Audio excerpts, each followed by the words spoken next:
За, Squid Game бол анх гарсан цагаас л Netflix-ийн хамгийн алдартай, хамгийн хүлээлттэй чимээ алтчиг суурилан байсаар ирсэн. Миний хувьд бол season-ыг цацагдсан анхны өдрийн шууд бүгдийг үзэж дуусгаж яснаа санаж байна. Угаасаа би яг иймэрхүү янз бүрийн тоглоом, мөрсөлдөө өдөртэй кино зурлаа нэмдэд бол хийхэд дуртай гэж хэд удаа хэлж ирсэн. Манай банк үзэгчд бол мэдж байгаах. Бас миний нэг иймэрхүү бичнүүд бол мэдээж киноныхоо үйл явдлыг нэг хүчлэн ярьдаггүй, киногоо доторхыг ухаж ярьдаг буюу киногоо аль хэдийн үзсэн хүмүүсээр өлгөж байгаа бичлэг гэдгийг ч гэсэн мэдж байгаа гадалж байгаах.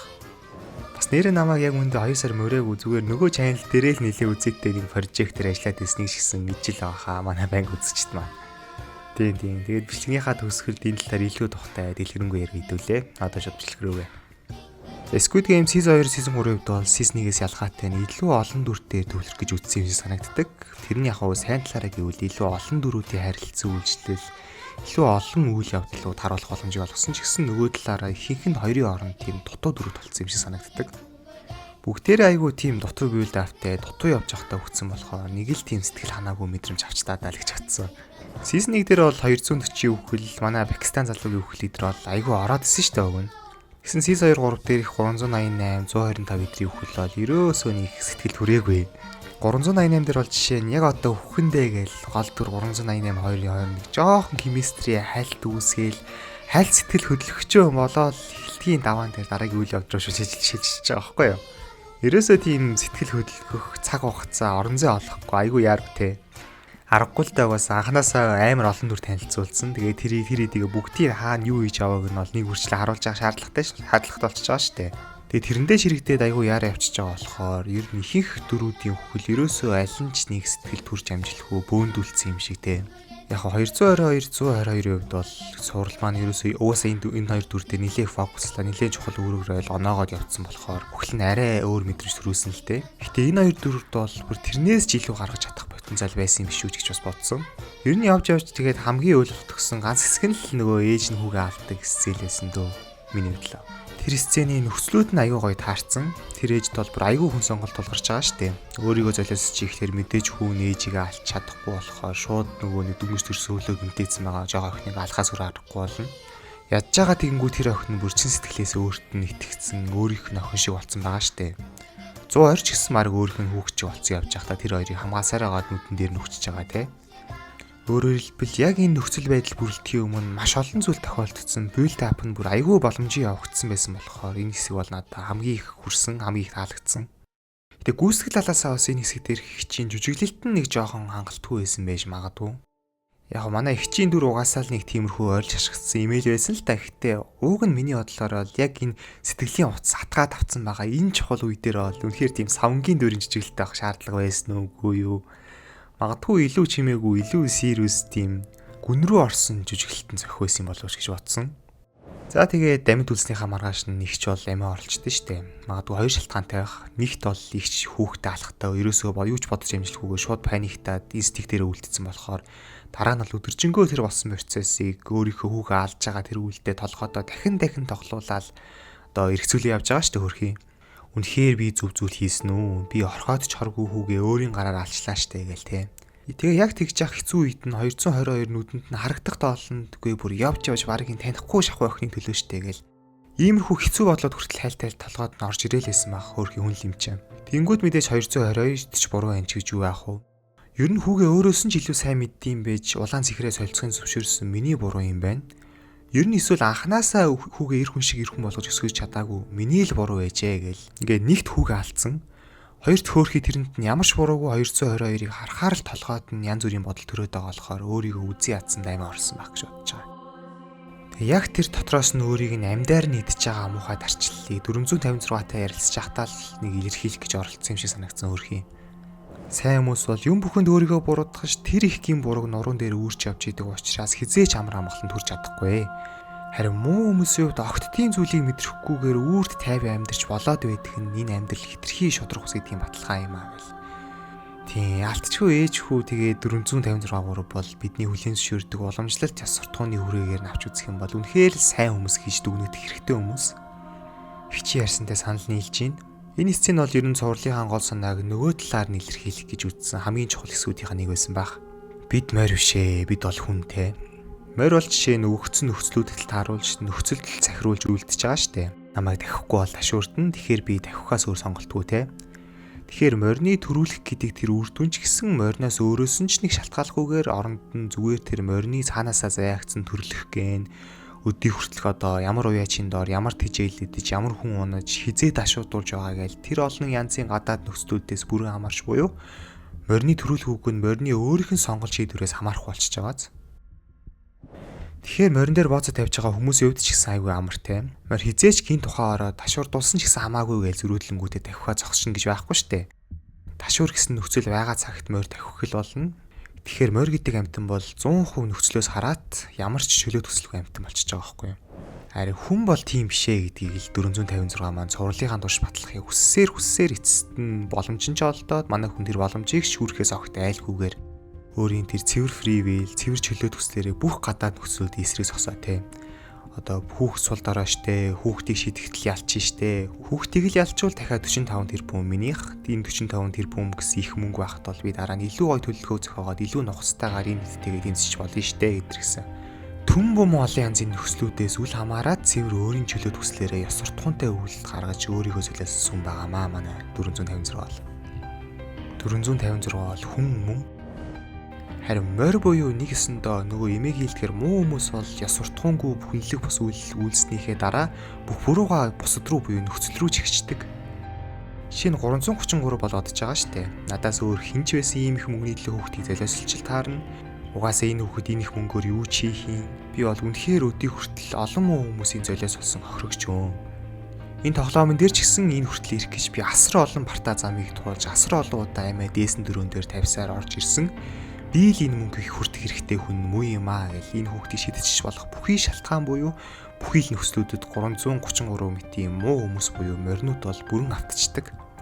Харин хүн бол өөрөөр хэлэх юм бол нөгөө эмээг хийлдэхээр сайн хүмүүс бол энэ нөхцлүүдийг бүгдийг номортаад цэвэр өөрийнхөө чөлөө төслөөр буюу цэвэр ёс суртахуунтай байх, цэвэр хүн байх гэсэн тэр цом замыг бол сонгож чаднаа л гэсэн үг. Надаа ямар ч их мөнгө амлсан, ямар ч үр дүнгээр намайг аргадаж тэр ёс суртахуунгүй үйлдэлийг хийх нөхцөлийг тулгах гэж оролцсон гэсэн тэрнээс хараад бусаар ёс суртахуунтай үйлдэл хийх чадамжтай чөлөө төсөл зоригтой хүн гэж заавал байд юм аа. Энэ тоглоомын чинь оролцогч болгон бол морь бишээ. Чи оролцогч болгонд морь шиг хандаж болохгүй гэсэн манай хүний мессеж бол нэлээд хүн гүнзгий бөгөөд утга учиртай байж чадсан шүү. Магадгүй 2 жилийн өмнөх би бол 456-гийн үйлдэл болгоноос тэрх байсан байх. Гэтэ өнөөдрийн миний хувьд бол яг 100% санал нийлнэ гэж хэлж чадахгүй ч гэсэн ямар ч л байсан 456-гийн ихтгэл үнэмшлийг бол чин сэтгэлээс хөндлөж байгаа. Инхаа ахын хувьд бол яг бэксторийн бүрэн гараагүй л дээ. Гэтэ миний таамгаар бол яг анхандаа нэг тийм 456 шиг ёс суртахууны нэгтгэхээр тавьдаг хүн чанар, хүний хүмүүс гэдэг зүйлд ичин сэтгэлээс итгэдэг тийм сайн хүн гэдэг тодорхойлолтод багтахгүйс нэгэн байсан байх л та. Гэтэ Squid Game-д ороод янз бүрийн үндэстнийхаа дараа тэр олон янзын бусад гадаад нөхцлүүдэд бүрэн шахагдаж, бүрэн шавхагдсныхаа эцэст хүн гэдэг зүйл бууж өгсөн байх. Би ч морь юм байна, чи ч морь юм байна. Над дээр бооцоо тавьж байгаа VIP-нууд ч гэсэн жоохон л эрх мэдэлтэй болохоос бас л өдий хүртэлх тэр туулж ирсэн олон янзын нөхцлүүдийн л үр дүн болсон тийм морь юм байна. Ийм болохоор тэр хүмүүсийг алсан ч миний буруу биш, нөхцлүүд л надад тийм зүйлийг тулгасан. Надад өөр сонголт байгаагүй, надаас өөр хинч байсан ийм зүйл хийх байсан. Энийг л баталж нороонд ирэх тэр хүнд хачаанаасаа бүрэн салж хөнгөрөхийг чин сэтгэлээсээ хүсэж исэн ч гэсэн 456 бол Кимийнхаа руу хамгаас том сал авч гаргасан. Магадгүй 456 энэ итгүүл нэмшлээд season 1 дээр Squid Game-ийг тоглож байхдаа л анх нээжилрүүлсэн байх. Тэгээд цувралыг дуусал чин үнэн чирийн итгүүл нэмшлээ хамгаалж чадсан. Ер нь бол маш сайн гол дүр гэж би хувьдаа үнэлээ. Яг season 2, season 3-ын плот нь өөрөө жоохон логикийн алдаатай, goofy юмнууд мэрсээр ажиллагдаад байсан болохоор тэрэнд нь л ууслалтаад хай нэг тийм тэнийг ойлгомжгүй үйлдэлүүд ганц хоёр гаргаад ирсний тооцвол ерөнхий тэр 456 гэдэг дүр бол хөгжүүлэлт нь ч тэр, зорилго нь ч тэр, зурлах үүрэг ойлонч тэр стил гол дүршгэл гол дүр байж чадсан Squid Game гэдэг цувралын алтчиг талуудынхаа нэг бол яалтч хүн байсаа гэж бодож байна. За туслах төрүүдийн үед харин их хэцүүхэн байсан. Түрүүн бичлэгийнхээ хавцаа хэлсэн шиг season-ыг бол илүү олон дүрийг зэрэг хөгжүүлэх гэж хитрхи шунж агаад хоёрын хооронд дүрүүд нэлээд олон гаргаад ирчих шиг болсон. Яг гэхдээ олон дүрүүд танилцуулахын хамгийн давуу тал нь тоглоомнуудын өрнөлийг их сонирхолтой ойлгож чадсан л да. Тэр олон таньдаг дүрүүдийн харилцаа үйлчлэл, тэр олон таньдаг дүрөө солигдоод BB-тэйгээ уулзалтаал, байнга хоорондоо нэг тийм шинэ үйл явдал, шинэ стори үүсгэж байгаа нь бол үзэхэд их entertainment, огт уйдахааргүй ойлгож чадсан үнэн. Гэтэ сэтгэл ерөөсөө хөдлөж чадаагүй. Дөрүүдийн өхөл нь хитрхи урдан, хитрхи үн цэнгүй надад нэг тийм харамсал төрүүлээ сэтгэлийн овц шүрмсийн хүнд чихүүц хүчтэй орон сайханлаг үйл явдал баг байгаагүй дээ. Түрүү хэлсэн шиг гээжгүй хоёр дээр нэг жоохон сонирн болсон. 222 тэгээд 122 дээр бол яг бас нэг хөөрхий гэж бодулсан. Угаасаа зурлын өрийн хоёр дүрд нилээх плотоо зориулсан байсан болохоор тэгсэн байх баг. Тэгэл ер нь байхгүй дээ. Тэгж яхаа season 1 дээр бол тэр Marvel тоглолтын анги дээр бол би бүр үнэхээр битүү бас нүдэлсэн байхгүй юу? Яг тэр мэдрэмжээ дахиж мэдрэхийг битүүхэн гортоод исэн юм шиг байлээ season 2-оос. Миний хувьд бол угаасаа кино урлаг гэдэг зүйлийн хамгийн гол мөн чанар нь хүний сэтгэлийг л аливаа нэг байдлаар хөдөлгөх гэж ямар нэг тийм уран сайханлын мэдрэмж өгөх ёстой гэж боддیں۔ Миний хувьд бол entertainment хоёр тарна. Хэрвээ entertainment зорилгоор зүгээр өөрийгөө тэгж хөгжөөж цаг нөхцөөхийг хүсэж байгаа бол зүгээр YouTube ороод дурын контент үзэж штэ. Харин кино гэдэг зүйлээс болохоор арай өөр зүйлсэд байдаг байхгүй юу? Миний хувьд бол юу ч болсон кино гэдэг шалгуураар дүгнэхийн тулд нэгт заавал уран сайхан орж ирнэ. Хоёр талын хавдар entertainment байдлаар дээр орж ирэх бах. Squid Game season-ийн хувьд бол хэдийгээр угаасаа киноны өөрөө нэг нэг тийм сонирхолтой тоглоомны дээр тоглолдог entertainment талдаа ч гэсэн илэрхийлэх гээд байгаа тэр цаад утга санаа, тэр санаагаа илэрхийлэхдээ ашиглаж буй уран сайхны арга зүй эдэр нь бол яалтчгүй кино шиг кино болгож чадчихжээ. Тэгсэн season 2 season 3 дээр энэ хоёрын байр нь хитрхи огцом солигдсноос болоод хитрхи entertainment тал руугаа хэлбий ч шиг болсон. Ер нь нөгөө season 2-ын багаараа тоглолдог хэсэг дээр шууд анзаарчихсан л таах. Уг нь бол тэр хэд чинь юу бодуулах гал хүч байгаа хүмүүс шүү дээ. Энэ хэсгийг бол тийм огт нухацтай биш гүфи байдлаар харуулах шаардлага үнэхээр байсан уу гэж тухайн үедээ бодож лээсэн. Бас нэмээд season 3 дээр сурлынхаа хамгийн гол өгөх гээд байгаа мессежийнхаа хамгийн чухал бэлэг тэмдэг болсон тэр хүүхдийг яагаас хийж хаяар оржуулчихж байгаа юм бэ? Уг нь бол яаж хийж байгаа л жинхэнэ хүүхэд олж аргалаа тоглох хэрэгтэй байсан байх. CGI хүүхэд бол бүр мийн болцсон явж исэн шүү дээ. Миний хувьд ч гэсэн тэр CGI хүүхэд бол үнэхээр тэр цувралынхаа уран сайханлаг шинжийн улмал алж исэн элементүүдийн нэг мөн. Ер нь season 2 season 3 бол айгүй их мемтэй байсан. Season 1-ээ утгах юм бол бараг тэр нь албаарч биш магадгүй. Угаасаа Squid Game-ийг тийм masterpiece биш mainstream болгох нь илүү чухал гэсэн зорилгоор season 2 season 3 хийсэн баг. Ер нь тийм ч болохоор K-pop-ийн алдартай тэр аяллуудыг тоглуулсан юм болов уу гэж бодож байгаа. Тэгэхээр би Танцыг бол нэг хээдлээгүй шүү. Танц бол энэ цувралын гол чимгүүдийнх нь нэг гэж би бол хүлээн зөвшөөрнө. Танц season 1 тэр байсан ч гэсэн их асуудал хөө. Угаасаа л хааж явахт л асуудал гоё чимэг болсон дүр байсан. 124 ч гэсэн айгүй underrated мөртлөө гоё дүр байсан. Ер нь явж туслах дүрүүдээс хамгийн дэжхүү бичигдсэн л Танц 124 гэж би хэлэх байсан баг. За ер нь одоо нэг Танц squad-ыг бүхэлдэн хайлт ярьчих гэж бодож байна. За Танцаас өөрөөс нь эхлэе. Манай хүн бол гоё дүр байсан. Яг нөгөө цэвэр Америк инфлюенс тавтцсан Азга үеийн төлөөлөлтэй. Уг нь бол их тохиолдолд Танцын гаргаж байгаа тэр итгээд үйлдэлүүд кринж гэж дүгнэгдэх үйс ч гэсэн яагаад ч юм үр дүндээ кул олчод байдаг нь хачирхалтай Танцын хувьд. Магадгүй угаасаа жүжигчин нэр хүнтэй болохоор үү эсвэл царайлаг болохоор үү эсвэл зүгээр л үнэхээр Танц хорон хүч тутамдаа аавра өөрөөсөө аавра засруулж идэг тийм харизман тулцсан дүр болохоор мэдэхгүй. Гэтэл Танц бол үнэхээр ертөнцийн топ 10 крин зүйлийг огсруулж хийсэн ч гэсэн тэр нь крин санагдахааргүй гүйлдэр байсан. Бас тэр тоглоом дотор ч гэсэн хамгийн жаргалтай, хамгийн I don't give a fuck type-ны хинэггүй дүр нь штэ. Магадгүй Танцаар өнөөгийн нөгөө эрхчлөөд жинзигийнх нь их баг зэрэг давсалсан байдлаар төлөвлөлөх гэж оролцсон ч гэж болно. Нөгөө ертөнц утга учиргүй юм чинь би ер нь өгсөн ч байсан ч яалаа те. Угасаал цаанаа нэгэн л ийм их хэмжээний овоосыг хүртэ олцсон юм чинь зүгээр үзээд алдсан юмстай гэл. Өөрийн амиа динжин тавьж байгаагаа ч юм чинээ бодохгүй, бусдын амигч нэг тоохгүй, баг юунд сэтгэл нь хорогдохооргүй тийм сайхан яалаа те. Танц гэхдээ уг нь дахиад нэг жоохон удаан амьд байгаа цааш навч явсан бол их сонирхолтой үйлдэлүүд гарах байсан байх. Бараг цааш өөрөө нөгөө бослогынхонтой нэгтсэн жинхэнэ алан тална гэсэн ч явж иш мэдхээр таамаглах харахгүй барьцгүй нөхөр штэ. Эсвэл 456-тай нийлээ цуг хүүхдийг хэвээр хамгаалнаа адэрхсэн ч явж иш болох үс хачирхалтай дүр.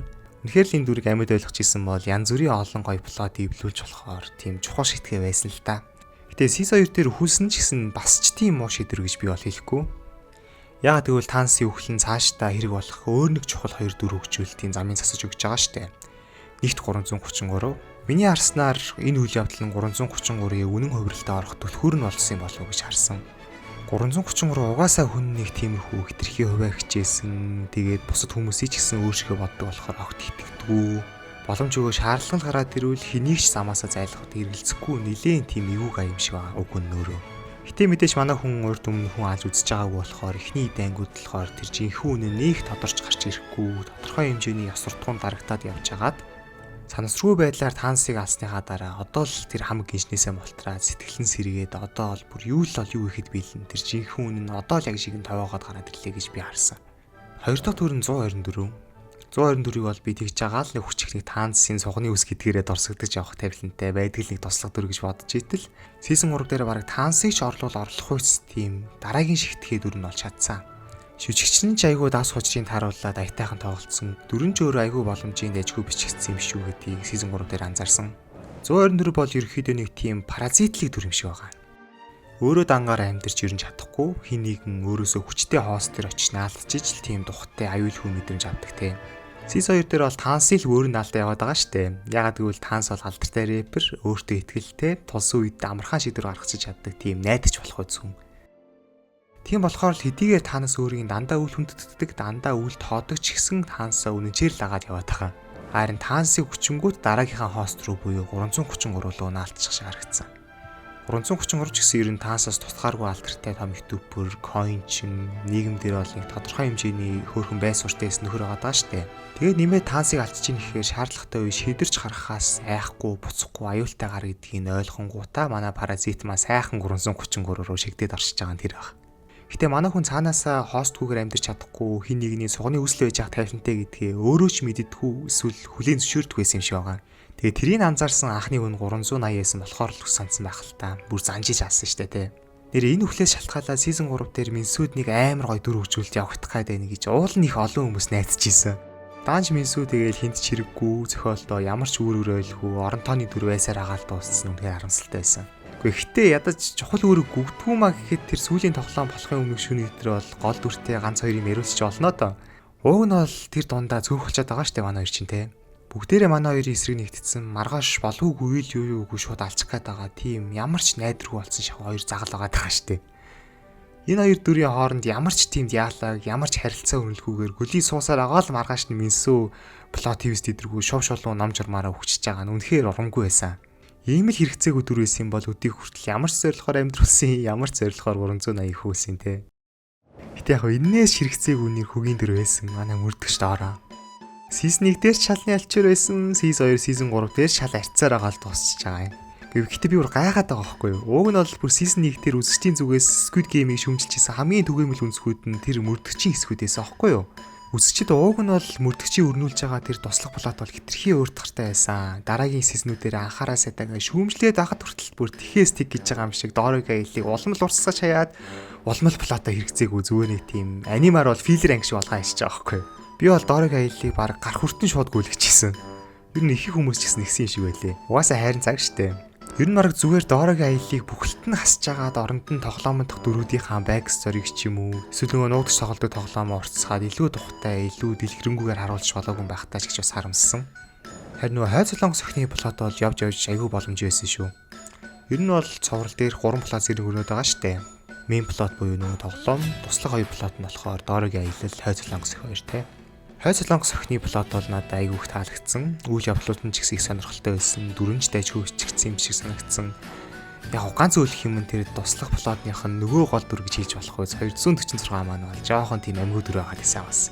Уг нь бол эхний анги дээр хин гэдгийг танилцуулагдсан. Нөгөө оролцогчтой бодвол бүр тодорхой хэмжээний бэксторитэй тийм онцгой чухал дүр байгаа гэсэн мөртлөө Season 2 дээрээ бараг үүрэг өгөхгүй шахуу, бараг ашиглахгүй шахуу байж байжсэн гинт туслах плот руугаа жихэд оруулаад ирэнгүүт. Угаасаа энэ дүр хүмүүс ч нэг цээлжигдэг байсан баха. Тэгээд одоо бусад дүрүүдийн хайлт ярьчаал бичгээд дуусгая дөө. Ээж хүү хоёр хүмүүс бол ойлгомжтой. 456 ч гэсэн ойлгомжтой дөрөв ярьсан. Инхээ ах бол бүр ойлгомжтой 456-тай авчуулаад ярьсан. Трент тусаны ахын хувьд бол харин ер нь яг инхээ ахтай төсtöөл ахалтай ихтэй нэг жоохон ялгаатай тал байх шиг байсан. Ахын ээжээс үйлдэлүүдээс нь дүгнээд ярих нэг чухал зүйл байгаа нь манай хүн хариуцлага гэдэг зүйлийг л хамгийн дээдлж нандгинд юм шиг байгаа юм. Тэр нөгөө гэр оронгүй хүмүүс сонголт өгөөд тэр сонголт нь буруу байнгут өөрөөр хэлэх юм бол сонголтоос ирэх хариуцлагын нүдэн дээр нь тулгаж харуулж байгаа тийм. Чиний өнөөдрийг сонгосон энэ буруу сонголтны чинь хариуцлагаар одоо чи хоосоо онохор болж байгаа шиг чиний ийм өрөвдөлттэй амьдралаар амьдарч байгаа чинь ч гэсэн чиний л өмнөх сонголтуудаас чи үүссэн үр дүн үүссэн хариуцлага чиний л буруу шүү гэдгийг л бусдад болон өөртөө баталж харуулах гэж чирээд байсан баг. Манай хүний тэр үйлдэлүүд бол угаасаа Squid Game-тэй нэг холбоотой цаанаас өгч байгаа үүрэг даалгавар гэдэр бол биш гэж бодож байна. Зүгээр л тэр өмнө олон хүн алж исэн гэсэн нүүл хилэнцээ мартаж зүгээр л өөрийгөө өмөөж хамгаалахын тулд те. Угаасаа тэр Squid Game-ийн 456 ширхэг оролцогч бол бүгдээрээ цэвэр өөрийнхөө буруу, цэвэр өөрийнхөө сонголтуудын хариуцлага ялаад эдэлж байгаа моринууд ч үү. Тэр хэдийг бол өрөвдөд байх шаардлагагүй шүү гэдгийг л өөртөө дахин сануулад ямар нэгэн гэмшил огт мэдрахгүйгээр ажиллаа мэргэжлийн түвшинд үргэлжлүүлэхийн тулд одоо хувьдаа нэг тим хийгээд яваад идэм болов гэж бодсон. Гэхдээ бусдаас хариуцлага нэг Чина гэдэг чинь чөлөө төслийг ч гэсэн тодорхой хэмжээнд хүлээн зөвшөөрч байгаа энэ хэлбэр шүү дээ. Тэгэхээр ахын хувьд бол фронтменээс ялгаатай бүх хүмүүсийг тэр нөхцөлд захируулдаг морь гэж үздэг байсан байх. Зүгээр Squid Game-д оролцож байгаа хүмүүсийг л те. Тэр оролцогчдод л угаасаа амьдралынхаа туршид морь байсаар ирсэн болохоор ч тоглоомонд орохыг зөвшөөрөөд хүрээд ирсэн юм аа. Ийм учраас тэр моринуудад бол хүн шиг хандах ямар ч шаардлага байхгүй те. Нэгсэндээ магадгүй фронтмен бол бүх хүмүүсийг цагт тулуул морил байдаг гэж бодож байгаа бол ахын хувьд харин бас арайч бүх хүмүүс бишээ. Морьч байгаа, хүнч байгаа. Харин Squid Game-ийн оролцогчд бол угаасаа маргаангүй бүгдээрээ морь юм аа л гэх гээд байгаа. Манай гол дөрийн хувьд бол харин морь гэж хаач байхгүй. Бид бүгдэд хүн байх потенциал нь орчид юм а гэдгийг л нотлохыг хүсэж байсан те. Манай хүн тэгээд нөгөө рүүлет тоглож байхдаа хэрвээ чи дүрмээ зөрчөөд намайг буудчих юм бол зүгээр л эзнийгээ бос гэхээр босч суу гэхээр суудаг нохой буюу жинхэнэ морчин чи өөрөө юм шүү гэдгээ насан туршдаа санаж яваарай гэж хэлдэж штэ. Тэнгүү Сейсмэ ихтгэл үнэмшнийхаа төлөө амиа золиосч байгаа нь өөрийгөө л ав ягаад ч морь гэдгийг хүлээн зөвшөөрөхгүй гэдгийнх нь нотлохоо юм болоо та гэж бодож байна. Тийм, Сейсмэ бол янзын дүрээсэн. 120 ч их аягүй гоё дүртэй. Холливуудын хэдэн 10 жилийн турш маш их хөрөнгө мөнгө, маш өргөн бодлого, стратеgiар нүүрэнд наалдуу шахах гэдээсэн тэр LGBT-г бол ганцхан дүр ашиглаад хамаагүй илүү хүчтэйгээр нөлөөж хүмүүст илүү зөв байдлаар хүргэж чадчихлаа штэ. 120 бол гоё дүр байсан. Гэтэ 120-ийн хүлэн ихтэй нэг жоохон түр үйсэн шиг дутуу санагтаад байгаа. Тим дайчгүй дүр хөгжүүлчээд өсөختөө нэг жоохон халтуурцсан юм шиг тэр нь жоохон харамсалтай. За 100 бол яг их сонирхолтой, их инээдтэй бөгөөд зөвүүн төрлөө байсан л та. Гэхдээ ер нь тэр 100 squad-ийн жоохон хэтрүүлэгтэй юм шиг санагдсан. Бод тэмдэл дээр байхааргүй. Санаа нь бол яг нөгөө арчлал, капитализм мэдрийн тэр олонх нь цөөнхөө барьж иддэг харгас талын тэр талаар тодорч гарч ирж байгаа тэр хүмүүсийн үнэн үр царай эдрийг л одоо нөгөө 100 болон 100 squad-ийнхаар төлөөлөх гэж оролцсон байх л та. Солонгос ч бас өөрөө ялангуяа нөгөө капитализмын хамгийн муу үйлбэр жинхэнэ тамийн капитализм мэдрэгсэн сайн муу нэртэй штэ. Амин оролт идрээ толгой сөхдөг орон те. Тэр талаар нэг жоохон шүмжлэх гэж үтсэн байх. Гэхдээ даанч тэр нь хитрхи давснаас болоод үнэлшилгүй болсон гэж харж байгаа миний хувьд. Яг хөө мэдээж 100 шиг тийм муу хүн бол байж болно л доо. Гэхдээ тийм тэнэг хүмүүс бол байхгүй хэлэхүү дээ. Тэр дөр арай ухаантайгаа шиг байсан бол алидийн ялчгаар газар бол өчнөө л байсан. Ер нь тэгээд ганц энэ дөрөвч хэлтгүү нийт дөрүүдийнхэн шийдвэр гаргалтууд донд хитрхи үнэмшилэхүү өмнөөс нь тийрмэр мулгуу талууд бол байсан. За тийм. Тэгээд 222 333-ийн хувьд бол яг хөө боломжийг хөгжүүлсэн л дээ. Гэхдээ season 1-ийн 2-ын маань бол үнэхээр хаанч хүрэх эргүүл байсан. Бас би ер нь тэр 222 333 нэмээд 380 эдрийг бол зүгээр хөөрхөн болохоор л цувралын зүгээр гоо зүү маягаар ашиглаж оруулж ирсэн дөрүүд гэж бодоод байгаа юм. Season 1-ийн хувьд бол санааг нь бүр 2008 онд гаргасан гэж зохиолч нь хэлжсэн. Тэгэхээр манай хүн бол энэ зохиолыг анх 30-аас дээшсийн зориулж бичижсэн байх өндөр магадaltaй. Ер нь season 1-ийн хэм маягаас нь анзаараад байхад тиймэрхүү байдаг. Тэгсэн тэр цуврал нь Жинзигийнхний дунд нэлээд алдартай болчихгоуд Сис 2 дээрээ Жинзигийнхэн зориулаад илүү залуухан, илүү царайлаг тийм нүд баясах оролцогчд оруулж ирж байгаа нь одоо 222 380 эрэгтэйгээс бол таанаас 333 өдрөсөн дөрүүд юм болоо да. За Squid Game гэж цуврал бол миний хувьд нэг иймэрхүү байлаа. Ер нь бол season 1-ийг мэдээж гүйцэхгүй нь ойлгомжтой. Гэхдээ бүр битүү фейлд чийгүү. Яг л нэг тийм дундуурхал цоврал байлаа гэж дүгнэе. За тэгээ бичлэгийн ихэнд хэлчихсэн шиг мань бол 2 сар мөрөөг вэ. Нэр надад итгээрэй. Нөгөө шинээр нээсэн гэдэг байгаа channel дээр л нэг хитэн сурвалж дээр ажиллаад байсан байхгүй юу. Тэгэд би өмнө яг тийм хэцүү контентээр ажиллаж үзэж байгаагүй болохоор нэлээ их цаг орсон. Энэ channel дээр бол бичлэг хийх зав бараг олцсонгүй. Бараг чи ер нь олдоогүй. Тэгээл олдог болохоор бичлэг хийгээгүй л дээ. Нэрээ юу яриад байгааг ойлгохгүй мэдгүй байгаа хүмүүс товчхон тайлбарлахад би нэг философитой холбогдолтой шинэ channel нэгээд сурал бичнүүд оруулаад байгаа. Би ихтэй энэ дээр линк идэр бол ерөөсөө тавихгүй. Ягаад гэх юм бол нөгөө бүрэн сонирхгүй байгаа эсвэл жоохон хүмүүс идэр үзэхгүйгээр хальт ороод гараад ахаар алгоритм маань айгүй муугар нөлөөлөө явчихдаг байхгүй юу. Тэгэхээр яг философи сонирхолтой эсвэл миний бичлэгүүд дээр яриад байдаг зүйлсийг яг онлынхон төвшин шинээр суралцаж сонирхох чин хүсэлтэй байгаа хүмүүс хайгаад олоод үзээрэй гэж хэлье. Угаасаа одоо бол хөрх хандлттай болсон болохоор амархан болчих واخ. За тийм. Ямар ч хэсэн тэр channel-ийнхаа нэг том цувралыг дуусгацсан болохоор одоо муу Чикаро дээрээ нэг бичлэг хийхгүй болохгүй байх гэж бодоод байжсэн чи ашгүй саяхан Squid Game бол гарч таарлаа. Бас хазар Squid Game үнэхээр ярих зүйл ихтэй цувралын гол мессеж эдэн ч аягүй өрхөн гүнзгий болохоор бичлэг хийхэд боломжийн тухтай байлаа.